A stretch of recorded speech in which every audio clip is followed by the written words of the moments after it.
Welcome to my podcast. I'm Valerie Hale. Change. This is a formula to make life changes that are challenging. Matt Boggs presents us with a graph that helps us challenge ourselves on these life decisions. It's a quadrant. Picture, if you will, in the top left corner, the words, the pain of staying. Then in the top right corner, it will say the gain of staying. An example of this could be in a relationship.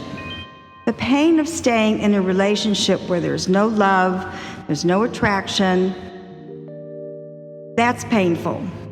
What's the gain of staying in that relationship? It's familiar, it's comfortable, your heart won't be broken. However, when you look down at the other part of the quadrant to the left, at the bottom, it illustrates the pain of change. What would be the gain of change? Becoming single. What is the pain of that, though? Being single, the gain would be that you're more independent, that you have freedom, that you don't have to worry about being hurt.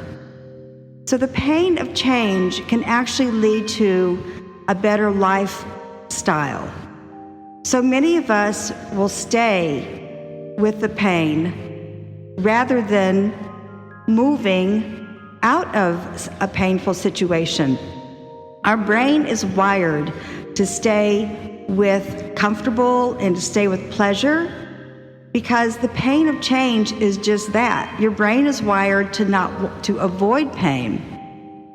Matt explains that when we are in the essence of making a change that's going to be painful, yet we know we are going to gain something, it's really important not to discuss it with other people. He wants us to internalize the essence of that big change. The reason you want to do that is because so many people will simply want you to avoid the pain of changing. Most of our associates, our colleagues, our family don't want to see us hurt. They also are uncomfortable with change. Therefore, when you are looking at this quadrant, it will help you make decisions that will actually gain you a better life. Think of a career. If you're ready to make a career change, how many people will really support you in that big change? Stay where you are, you're making enough money, don't do that. This is the worst time to do it, it's a pandemic. That's pretty much what it sounds like when you're ready to get out of that situation, when it becomes so unbearable, when you say to yourself, I've had enough, I have got to change.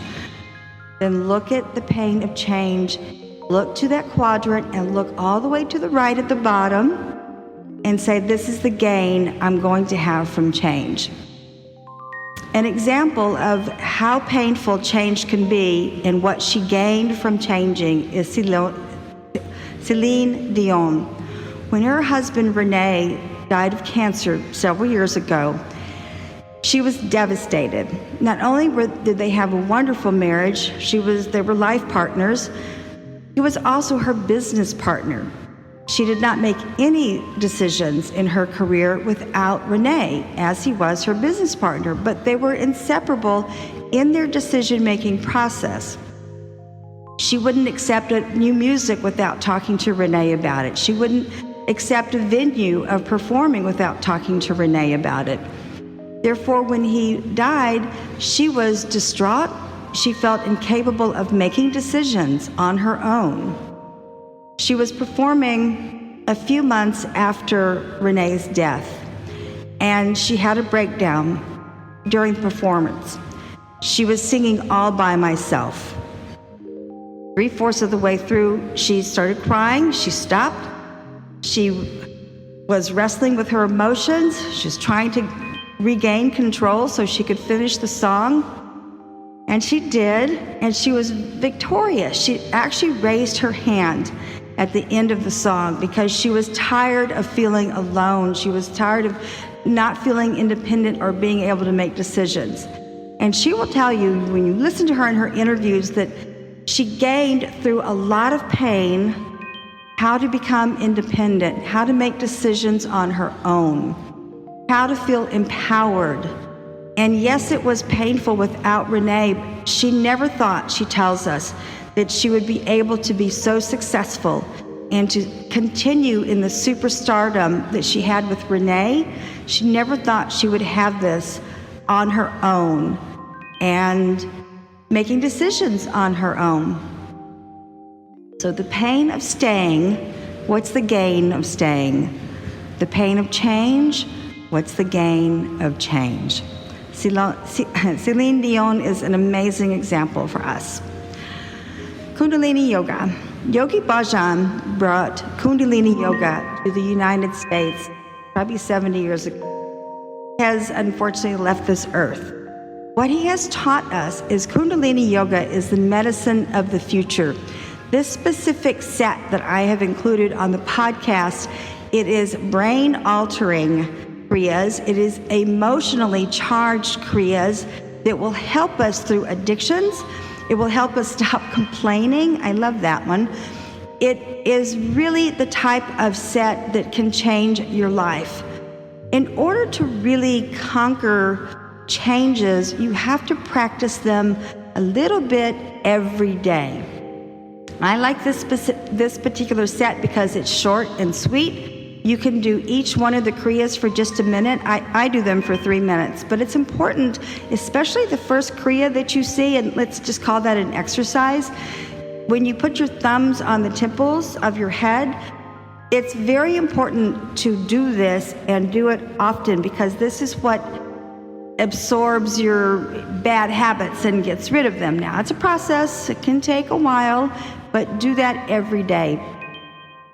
I wanted to mention the anti-cancer and virus breath because this is really important to practice also every day with our pandemic, with all the mutations. You are going to gently press on your tongue with the sides of your teeth, very gently, and breathe in and out deeply. Try to do this for 3 minutes, but work up doing a minute each day.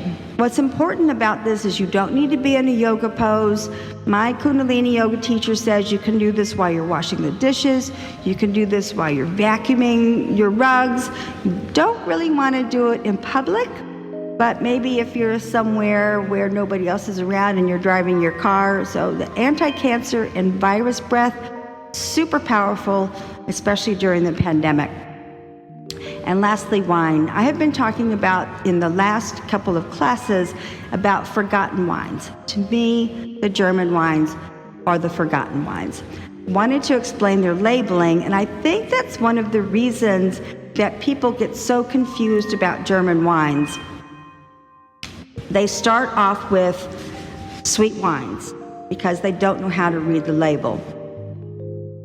What we want to look for is the cabinet label on the label, and that is going to be light and refreshing. It's perfect for aperitifs. So with the German wines, they do have fruit-forward wines, but they finish dry.